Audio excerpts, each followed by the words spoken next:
Good morning, everyone. Good morning. Good morning. Y'all are just lovely. Lovely. Interesting, I was outside and somebody walked up and I said, it's a wonderful day. And they said, you know what? Every day is a wonderful day. I'm like, you know what? You're right. Every day is a wonderful day, but it's more lovely when I get to see you guys. I mean that.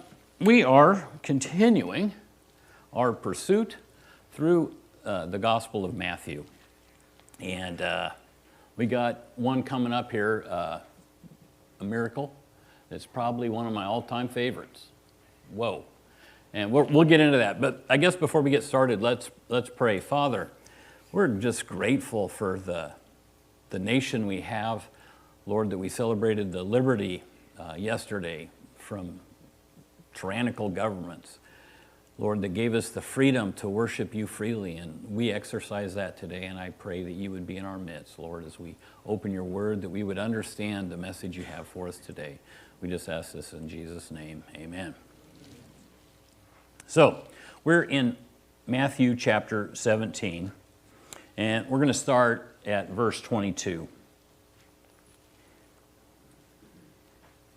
And we're going to start out, it says, as they were gathering in Galilee, Jesus said to them, the Son of Man is about to be delivered into the hands of men, and they will kill him, and he will be raised on the third day.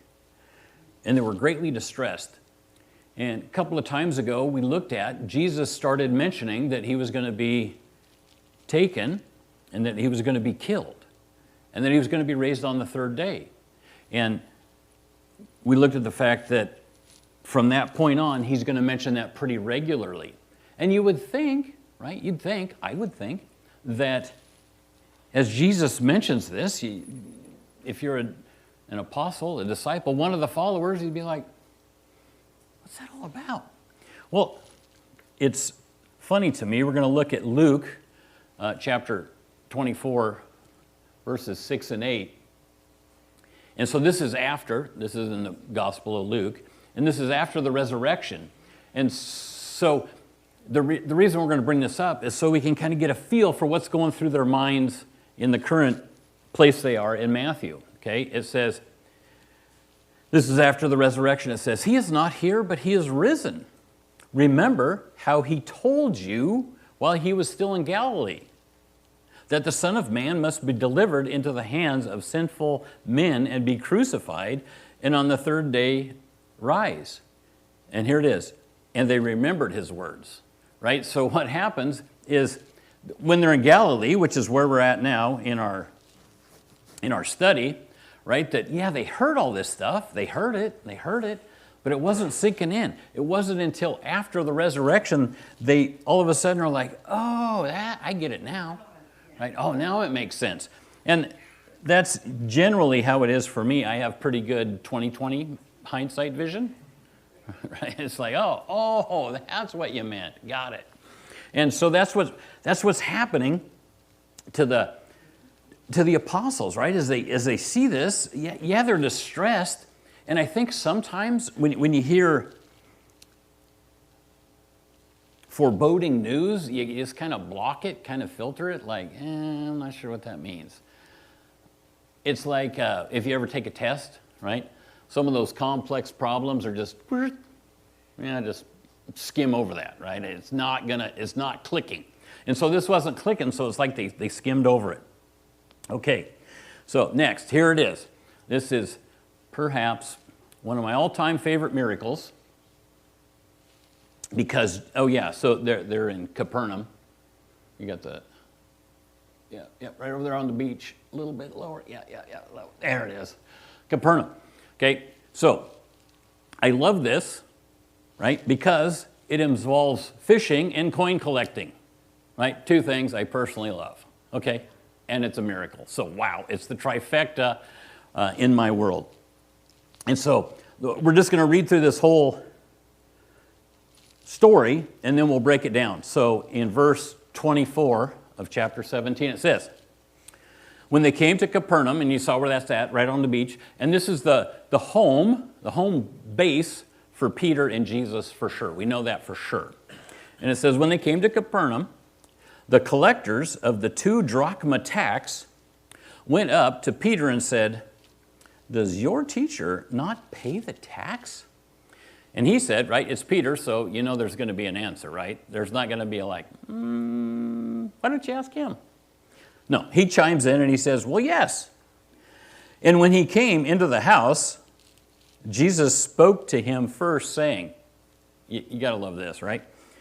What do you think, Simon? From whom do kings of the earth take toll or tax? From their sons or from others? And when he said this, from others, Jesus said to him, then the sons are free. However, not to give offense to them, go to the sea and cast a hook and take the first fish that comes up, and when you open its mouth, you will find a shekel. And take that and give that to them for me and for yourself. Okay, so here's the story. Peter, he's there in Capernaum. And now this tax, we need to talk a little bit about this tax. So this isn't like a Roman tax. Okay, this is a Jewish tax, and the Romans allowed the Jews to collect this tax. And this tax goes back into Leviticus, and it's also reiterated in Nehemiah. And let's look at Nehemiah. So Nehemiah, if you remember, it's after the Babylonian exile. They were away from the promised land for 70 years, and they come back, and they have to build the wall and build the temple. And so they come back, and this is 500 years before Jesus, right? So that's the time frame. But when they come back into the land, it says in verse 32 of chapter 10, it says, we also take on ourselves the obligation to give a third part of a shekel for the service of the house of our God, for the showbread, the regular grain offering, the burnt offering, the Sabbaths and the new moons, the appointed feasts, the holy things, and the sin offering to make atonement for Israel and for all the works of the house of our God. So there was an annual tax for men age 20 to 50 that they were supposed to pay in Leviticus, okay? And so what happens is after they come back, they kind of reinstitute this, and actually, check it out, government, and it's not government, well, it's kind of government, right? Because it's the church, but it's also Israel. And so it ends up getting bumped to half a shekel, but during this time that we just read, it was bumped down to a third of a shekel because times were pretty tough, okay? Advanced to the time of Jesus, it's half a shekel, okay? But it's a religious tax, okay? Which means if you don't pay it, the government, right, the big guy with the gun, isn't going to come to your house and make you pay it. So how is it enforced? Well, there's kind of the whole shame, guilt, peer pressure going on. Okay, and also, if you don't pay it enough, or if you aren't regular, there's going to be some temple shaming. Right? It's not unlike, right, when you go into the convenience store and it's got the picture of this guy ain't allowed in the store anymore, right? And you ever look at those pictures? Hey, there's my neighbor, right? It's kind of the same thing. So there's not really an enforcement arm to make this happen other than the shame and the guilt you're going to end up getting. And so what happens, normally this is taken at Passover, but they do it ahead of time in these rural communities, okay? This story is only in one of the Gospels, and it's Matthew, right? You might be, well, let's think about this. So it's a Jewish tax for sure, right? And what was Matthew's line of work? Oh, yeah, he's probably like into the whole, hey, this is a tax. And look, somebody was taxing that wasn't me, right? So Matthew was a government tax collector, and this is a religious tax. Right? And so Matthew thinks that's pretty cool. But what happens is these guys, and there's one other little footnote I want to give you, and that is the Sadducees, right? They interpreted this tax that certain priests and teachers were exempt, right? Of course themselves, right? The Sadducees are like, yeah, we don't pay this tax because, right? We're part of this system that God has implemented, so they believe they didn't have to pay the tax. So you can kind of see there's a little bit probably going on behind the scenes here. And I think personally, if they would have asked me, I would have said, I think you probably ought to ask him, right? But that doesn't ever stop Peter, right? He's like, oh yeah, sure, he pays that. And what happens, I wonder how many times this happens in Peter's life, right? He says something, and then the next time you see Jesus, and Jesus is like, hey, he says, hey, what do you think, Simon? This is how the discussion starts, right? Peter walks in the door. Jesus says, what do you think, Simon? And I wonder if he gets to the point where, oh, what'd I do this time, right? You got to be thinking that. He says, from who do kings of the earth take toll or tax? From their sons or from others? So I think hopefully Peter's like, okay, it has to do with the tax thing. And remember, Jesus is going to speak about taxes a little bit later when he gets to the temple, but that's a government tax, right? And if you remember, what does he say when they ask, oh, should we pay taxes to Caesar? He says, hey, whose picture's on the coin? Well, it's the government's picture, right? It's Caesar's picture, and Jesus says, give to Caesar what is Caesar's. All right, great answer. But here, it's not a government tax. Right? It's a religious tax. And who's in charge of all of creation and religion at this point? Well, God is, right? And so Jesus points out to Peter, he's like, all right, so who do the kings of the earth tax, right? Well, we all know, right, even today, if you're in government, right, your brother-in-law, he ain't paying taxes, right? In fact, he's going to get a cushy government deal. That's just how it works. That's how the system works. And so I love this next part. And it says, and when he had said from others, Jesus said to him, right? So they break this down. Peter's like, well, from others. And then Jesus jumps in and says, then the sons are free, right? He's saying, look, and think about it. So this tax is to support the temple system. All right? And here's the one who's come to fulfill all the temple system, right? So does it make sense that one has to pay tax to the old system? No. All right? But I love this because Jesus says, however, not to give offense to them. Stop there. Right? Jesus is saying, well, we don't want to offend them. Since when? Right? Jesus has never been afraid to offend the religious leaders. However, at this point, he's like, there's something here that's like, it's not worth making a big old fuss about it. Right? He's like, meh. So as not to offend them, it says, go to the sea and cast a hook and take the first fish that comes up, and when you open its mouth, you will find a shekel. Take that and give it to them for me and for yourself. So here's the breakdown. He's like, all right, you know what? We don't want to rock the boat. We don't want to. This isn't the last stand we want to take. It's not that important, right? We don't want to offend them. And so here we have this: go to the sea and cast a hook. And so there's so much breakdown in this because this is a really unique miracle. Okay? And some people, here I'll give you the left liberal understanding of this. Left liberal understanding that this really wasn't a miracle, that it was Jesus simply saying, hey, you know what? You're a fisherman, go earn some money, right? Go catch a fish, sell it, right? It's like an illustration. What's the word I'm looking for? There it is, metaphor. A metaphor for going out and working. Okay, and that's what Jesus meant. No miracle, move on.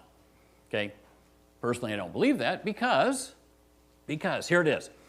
He says to Jesus says to Peter, what did Peter do? Vocation-wise, before he met Jesus, fisherman. Okay, and how did commercial fishermen in that day and even today, how did they catch fish? Nets. Okay, all right. So it doesn't sound like he's talking to commanding a commercial fisherman to go out and catch some fish to make some money to pay the tax. Not at all. And some people will say, cast a hook and take the first fish that comes up. All right, people will be like, well, he didn't even bait it. Okay, if you say to a fisherman, go put a hook in the water, right? Is he going to put a bait on it? Well, most likely, right? Okay, so and this is why I don't think it's a vocational thing, because this is the only time in the New Testament that they talk about angling. Every other fishing story, every other fishing episode is with a net. So he's angling for this fish. And now we got to talk about the fish, right? So what's going on here? There's all kinds of debate. But my understanding and my belief is that it is I always get the pronunciation wrong. But you're like, that's nothing new. It's a tilapia. Is that right? Tilapia. Okay. And so the thing about tilapia live in the Sea of Galilee today. Okay.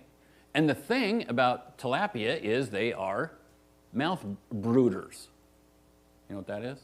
That's where they carry the eggs in their mouth. Okay. And then when the eggs finally hatch and they become little fishies, right, there comes a point where they got to get them out. Right? That's kind of a weird deal, but this is how it works. And so what they will do to get the little baby fish from living in their mouth is they will go along the bottom and they will pick up rocks. Right? And then they'll spit them out and they'll pick up rocks to try to take up space in their mouth so the little fishies will move and leave home. So, does it seem feasible that one of these fish might pick up a coin? Oh, sure, right? And let's suppose you're a fish, you pick up a coin, and now you got this coin stuck in your mouth because you picked up one that just got sucked in, now you can't get rid of it, and you probably have a hard time eating, and here's some bait comes in, boom, you get it. Okay, so that's the general understanding of how this would happen. However, that has really little to do with the miracle, right? The fact that there was a fish that had a coin and a guy caught it, right? The part that's the miracle is Jesus, right? God in flesh knows that there's a fish, and he knows where that fish is going to be, and he knows that that fish has a coin, and it's not just any coin, it's a coin, and there's a I can truly nerd out on the coin aspect, but for real, this coin is exactly enough to pay the taxes for both men. Okay, so is the miracle that fish picked up a coin? Well, sure, but this fish picked up a coin that pays exactly the right taxes for each guy. And also, the crazy part is, there was only certain coins that could be used to pay taxes. Right? Remember the whole money changer thing in the temple? Right? That's because they used coins from Tyre. Right? The special currency because they had extra pure quality control. Right? Not unlike in the world today, right? The petrodollar, right? Maybe you've heard of that, right? And there's a lot going on in the world, geopolitical world, but after World War II, there was this agreement, right? Was it Brentwood's agreement? Where the world was going to buy all their petrol, all the petroleum was going to be bought with the US dollar, right? Which is weird because if you were in Canada and you wanted to buy petrol from Venezuela, you had to come to the US to get the money to buy the petrol to go to, right? That's how that whole system worked. Same thing happened back then. They had this particular coin from Tyre that they used that the temple would accept. Well, guess what? The fish has that in its mouth. Okay? And not only does the fish have it in its mouth, you know, Jesus knows that Peter's going to be in the right place at the right time with the hungry fish to catch this and pay his taxes. And that's what happens. Right? The tax is paid. And as we look at this, we're like, wow, Jesus paid the tax, even though he didn't need it to pay the tax. And the reason he paid the tax was because he didn't want to create a ruckus. And that's, boy, some of us like to create ruckuses, right? Yeah, you know, rattle the cage a little bit. But sometimes it's better to not rattle the cage yet, I guess is what I get from this. Let's move on. Chapter 18, verse 1, it says, you gotta love this. At this time, the disciples came to Jesus saying, who is the greatest in the kingdom of heaven? Common theme. And remember, we just saw not too long ago when he was on the Mount of Transfiguration, right? Oh, they're thinking this is it. The kingdom's going to get set up. Moses and Elijah are here. We're going to take over the world. And God's like, that's not how it's going to work, okay? But they still have this mindset. Like, okay, all right, what do I got to do to advance in rank in the kingdom? Right, he says, who is the greatest in the kingdom of heaven? Right, how do I advance in rank? And, you know, at first we're like, oh, typical of those guys. But, I mean, is it a bad question? Right, how do I grow in the kingdom? That's probably fair. But let's check out what Jesus says. And he says, verse 2, he says, and calling to him a child, he put him in the midst of them and said, truly I say to you, unless you turn and become like a child, you will never enter the kingdom of heaven. Whoever humbles himself like this child is the greatest in the kingdom of heaven. Whoever receives one such child in my name receives me. But whoever causes one of these little ones who believes in me to sin, it would be better for him to have a great millstone fastened around his neck and to be drowned in the depth of the sea. Well, let's break that down. And you've probably heard this, expression before, how to be great in the kingdom. Well, you need to be like a child. And when we think of children, we think, oh, they're young and they're innocent, right? And they're just trusting. But I think there's more to it than that, right? Because they are asking, right? Disciples are asking, what do we got to do to be great? Well, as we've said many times, it helps to know what was happening in the culture, right? What was happening at the time. And at the time, children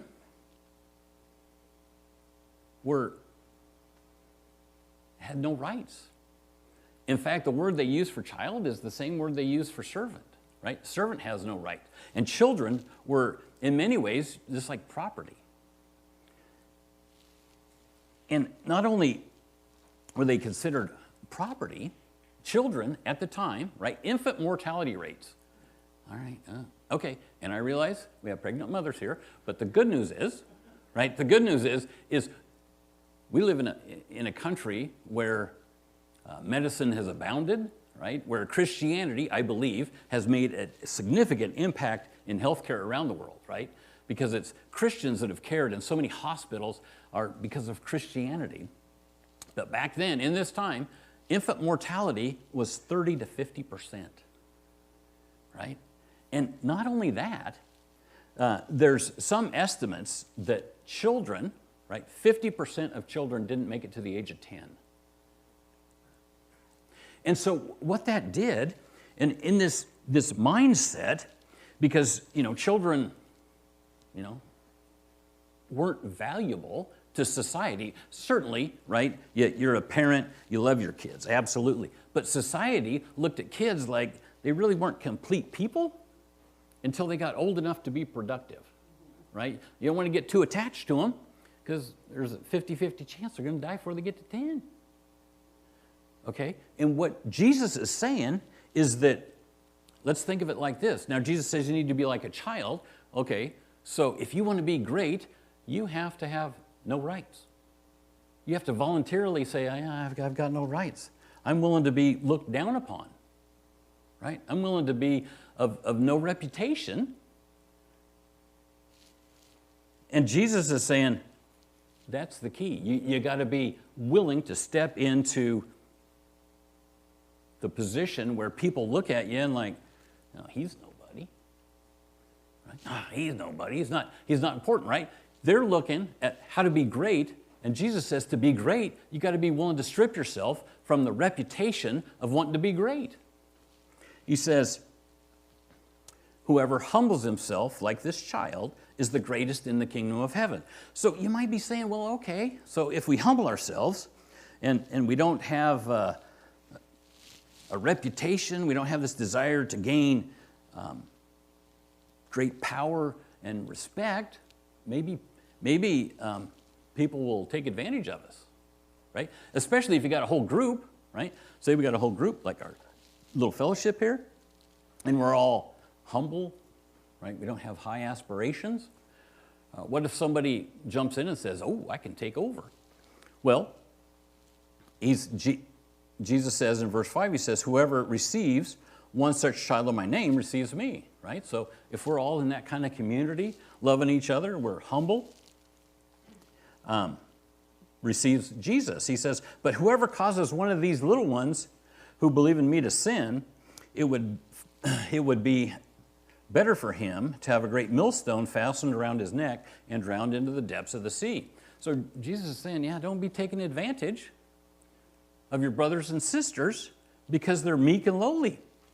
And he says, and we should be able to piece this together, he says, it would be better for him to have a great millstone, right? And there was two kinds of millstones back in this time. There were the smaller ones, right, where the lady of the house would make him a sandwich, right? And so to make him a sandwich, she'd have to literally grind the flour. And so there'd be a small millstone, okay? The other kind of millstone was a donkey millstone. And it was a big, huge, round thing that took a donkey to, go in a circle to grind the flour. And Jesus is saying it would be better if he'd had one of those tied around his neck and drowned in the depths of the sea. Previously, we've talked about in the Jewish culture, right, the depths of the sea, right, is chaos, right? Storms, sea storms, right, chaos. And so Jesus is pointing out, imagine if you think of the depths of the sea, the ocean, as being like, well, okay, and the reason I think Jesus used this illustration was to give them the shock value of being drowned into the sea, because that's where chaos is, right? That's where, before creation, right, there was chaos. And that's what being drowned in the sea is about. And the reason he used that is because they didn't have wood chippers then, right? Right, because imagine if let me just rerun this. He says, but whoever causes one of these little ones who believes in me to sin, it would be better for him if he was cast into a wood chipper, right? And you kind of get the like, oh, that's messed up, right? That's the same kind of shock they're having, is like, oh, wow, right? So don't mess with the little ones.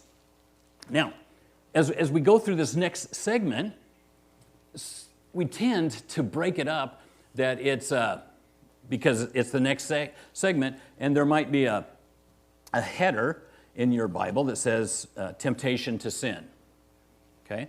But as we read this, I want you to be thinking about it in terms of what the original question was, which is, who's the greatest, right? What do we got to do to be great and advance in rank? So, verse 7, it says, woe to the world for temptations to sin. For it is necessary that temptations come, but woe to the one by whom the temptation comes. And if your hand or your foot causes you to sin, cut it off and throw it away. It is better for you to enter life crippled or lame than with 2 hands or 2 feet to be thrown into the eternal fire. And if your eye causes you to sin, tear it out and throw it away. It is better for you to enter life with one eye than with 2 eyes to be thrown into the hell of fire. So what's going on here, right? And he says, woe to the world for the temptation to sin. And this word where it talks about the temptation to sin, that word actually means the word that's used for this temptation to sin, or it might be stumbling block, right? In some of your versions, stumbling block. And what it is, literally, it's a word they use to describe a trigger on a snare or a trap. Okay, so you build a trap, and you've seen them in cartoons, right? They got this rock, and there's a stick holding it up, and then there's a little stick down here, and if you hit that little stick, then it, right? So that's the word that Jesus is using here. And so, what does that mean? Okay, they just asked, who's the greatest?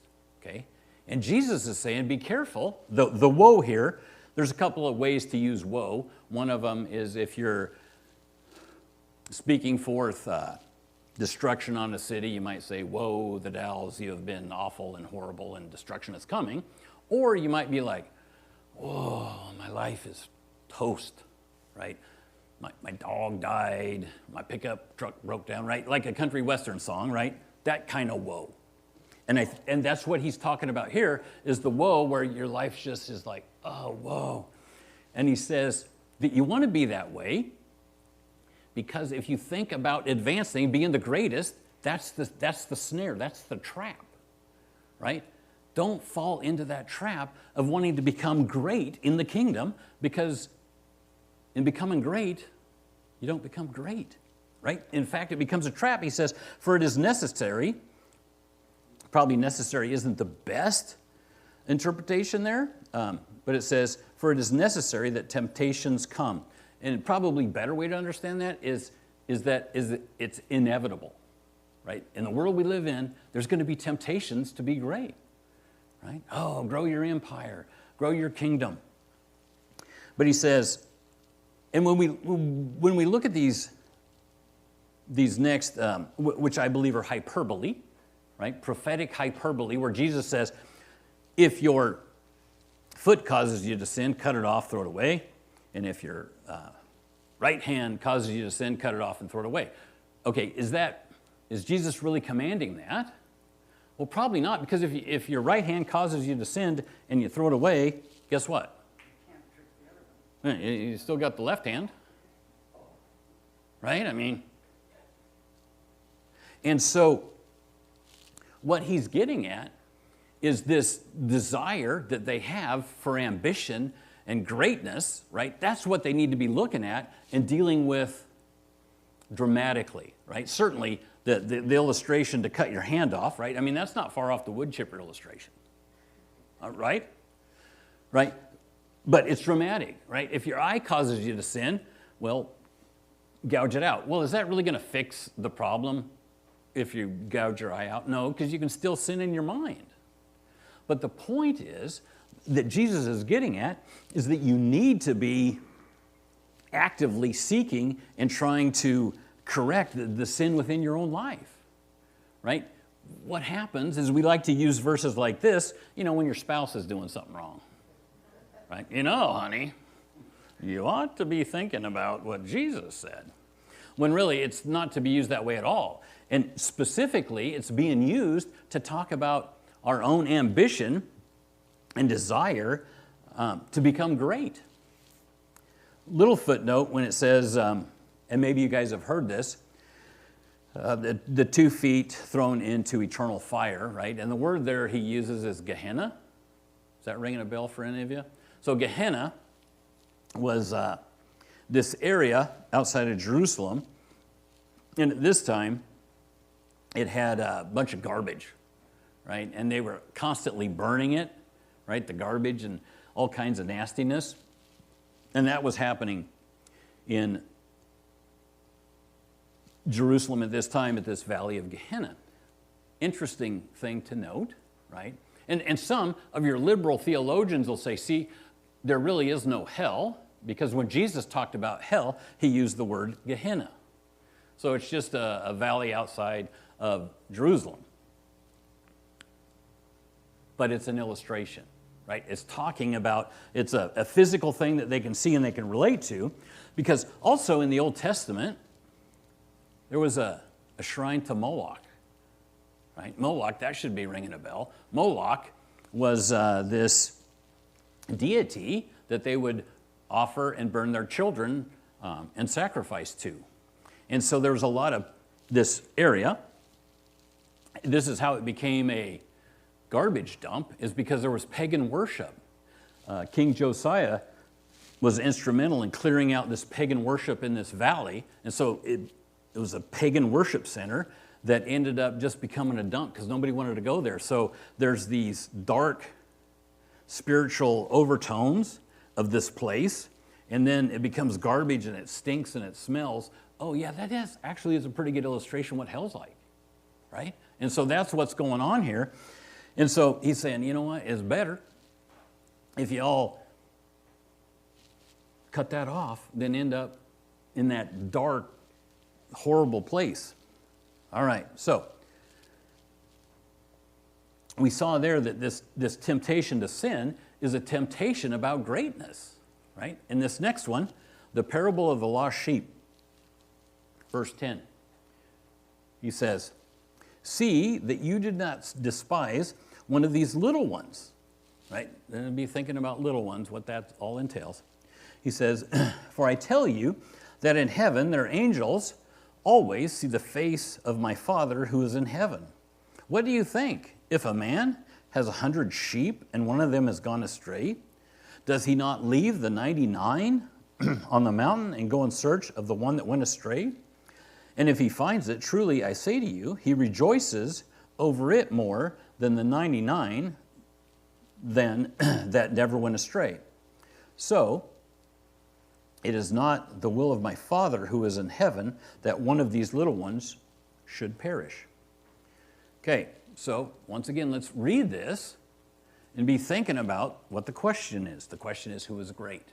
Right? And we're going to see who is great here. And he starts out and he says, do not despise one of these little ones. So who are the little ones? Right? The ones of no reputation, of no stature, of no power, of no control.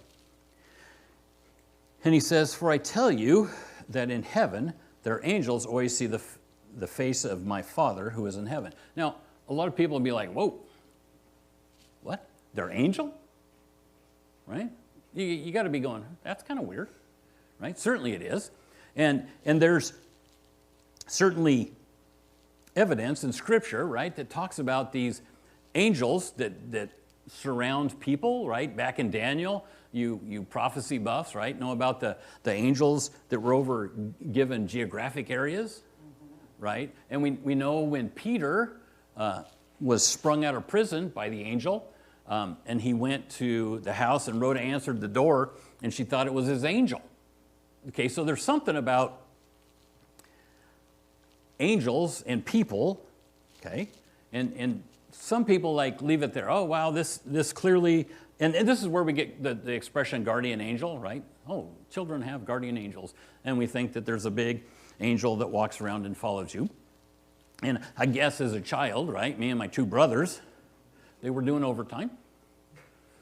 Right? I think I've told you this story before. So in the backyard, there used to be this big, huge tree. And it was a big one. And you know, as you look back as a sibling, you're like, that probably wasn't the best.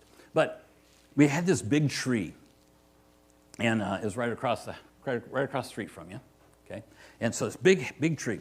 Anyway, my brother, he was probably, 10, right? Kind of a scrawny little kid. And I'm like, hey, climb that tree. And it was in the fall, there was no leaves, so you could see way up there, right? And he'd climb up there. I'm like, hey, you keep going. And he was on branches that are like that big around, right? And he's like, and I'm like, hey, wait up there, I'll go get Mom, right? And so I run in the house, I'm like, Mom, you got to see what your son is doing. And she comes out, and he's up there on there, and she's just like, she looks at me, she's like, get him down. And she walks back in the house, right? And I'm like, oh, yeah, get down, you're in trouble now, buddy, right? And so, you know, as you look back, you're like, oh my gosh, that could have ended pretty, bad for him, but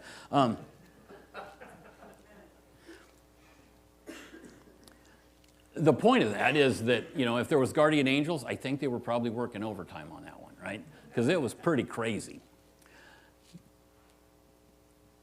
But maybe the takeaway isn't that necessarily that there's angels that protect us here, right? Because Jesus is making this big, huge point that we need to be of no reputation, right? No concern for this world. Just like little children in that day, in that time, okay?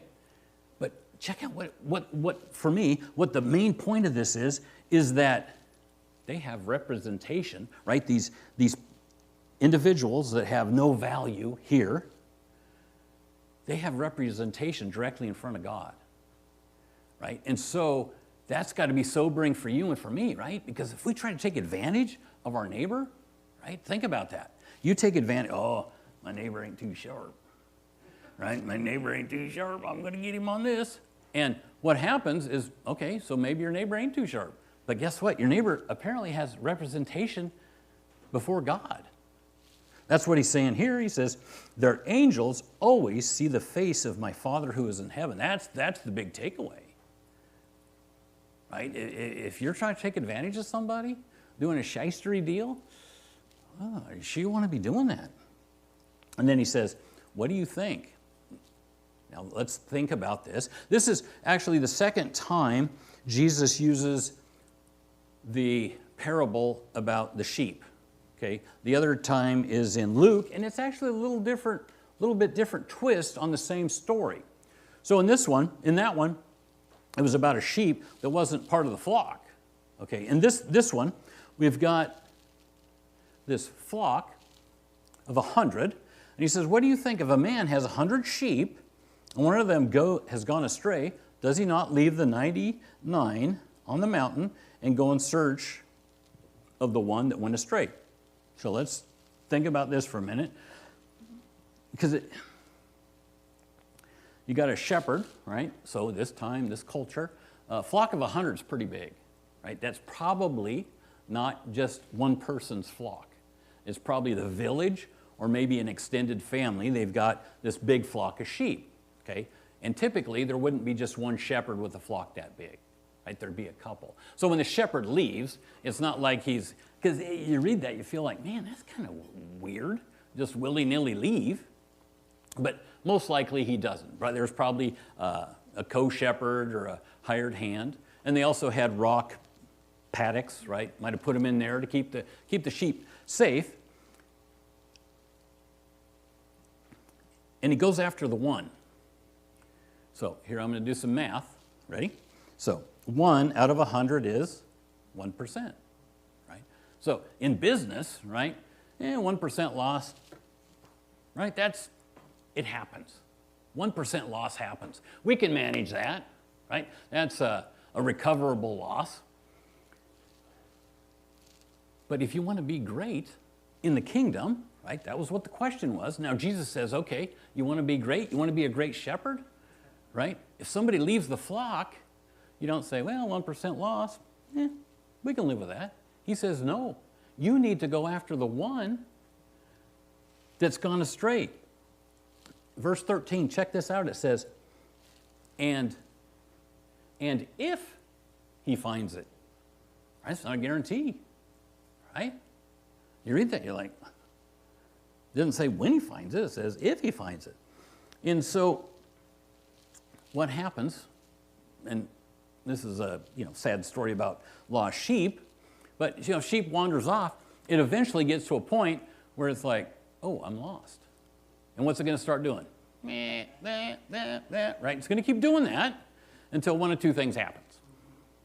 Right? One of them, somebody's going to hear that, right? And that someone's probably got sharp teeth and claws and is going to do the thank you, Lord, for this meal. And that's the end of the sheep. Or, right, it's going to get to a point where it's exhausted and just collapse. Okay? And so the shepherd, if you want to be a great shepherd, you set up, okay, here, somebody's going to stay with the 99, and I'm going to go look for that one that wandered off. Okay? I'm reminded of a story about my kids wandering off, right? When the kids are little, okay? And the oldest one time we're in the store, right? And they're getting to the age where they can wander off a little bit, right? And so she wanders off, and I'm watching her, right? She wanders off. And so you just kind of back up a little bit down the aisle, right? And then all of a sudden, right, she's like a baby sheep, right? Right? And you just kind of, wait a little bit. And then you're like, and that's why you don't wander off. oh, I'll never wander off again, right? Right? If you haven't tried that, well, yeah, it's creative, okay? So, you're feeling good about your parenting, and, oh, she's always by your side. And then second daughter comes around, okay? She gets up, gets about that big. We're in the store one time. And she wanders off. So I walk around the corner, and I'm watching, okay? And I kid you not. This child, she looks around, she realizes she's wandered off, and all she does is she walks to the end of the aisle, right? Just stands there and waits, right? And I'm like, that's why kids are all different, right? And you're just kind of annoyed, right? It's like you didn't even pitch a big old fit, right? And it's like, oh my gosh. Same two kids. One, when they, do something, need a timeout, right? Back in the day, we did the timeout. And so with the oldest one, it'd be like, okay, go put your nose in the corner, set a timer for, say, 5 minutes, right? She'd go over there in the corner. Fine. In fact, I can remember a time when it's like, 15 minutes later, I'm like, where the heck's Hannah? Well, she's still standing in the corner, right? Like, oh, geez, I forgot to set the timer. Like, come on out. Oh, okay. So the other kid, right, second kid, the one who's not afraid when she wanders off and she's all alone, right, that one, it's like, go stand in the corner for 5 minutes, like 10 seconds in, oh, this is the worst thing that's ever happened in my life, right, because she's just a different person, different social behaviors, right, and you're just like, what the heck? Anyway, the point, there is a point, really there is. The point here is that when one wanders off, it's imperative, right? If you want to be a good shepherd, that you go for that one, right? Jesus doesn't say, oh, you need a church with 99 members, right? Is a church, right? If you want to be a shepherd, you want to be great in the kingdom, you got to have big numbers. He doesn't say that at all. He says you got to have little numbers, right? You got to go after the one that's hurting and needs help. And here's why the kids are in the story, is because, let's say you're in our flock, right? And, yeah, right? And maybe you want to leave, okay? It's important to speak to one of the elders, right? Because, you know what? Not everybody grooves to our style, okay? Okay, you don't have to laugh that hard.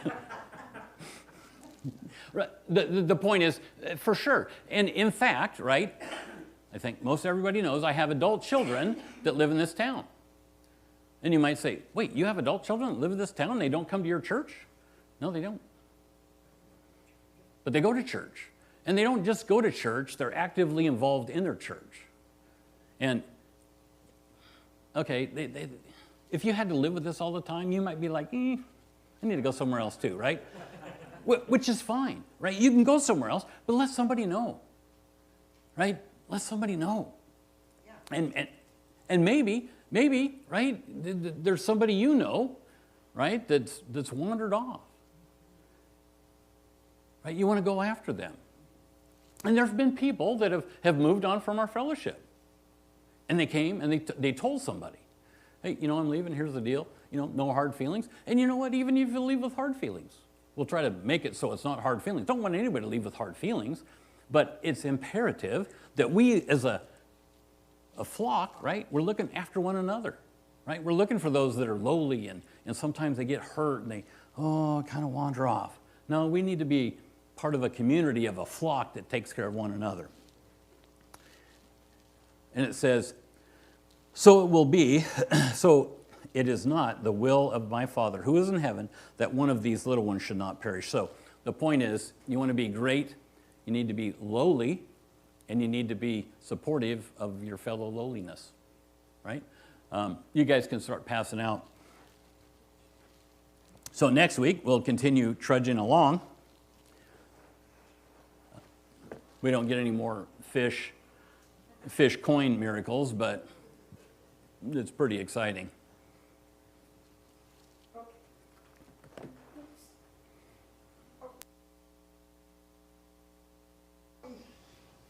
That coin, so I noticed when it said the four corners of where was it at? The coin. So what I saw there too was gonna be a special coin, and it didn't have the face of Caesar on it. Correct. Yeah. Yeah, that's what I was saying, it's a special Yeah. coin, and that's the special coin they used in the temple was the coin that was in that fish's mouth. Right, they didn't have to do a conversion. Oh, yeah, exchange. Yeah, Yeah, change it.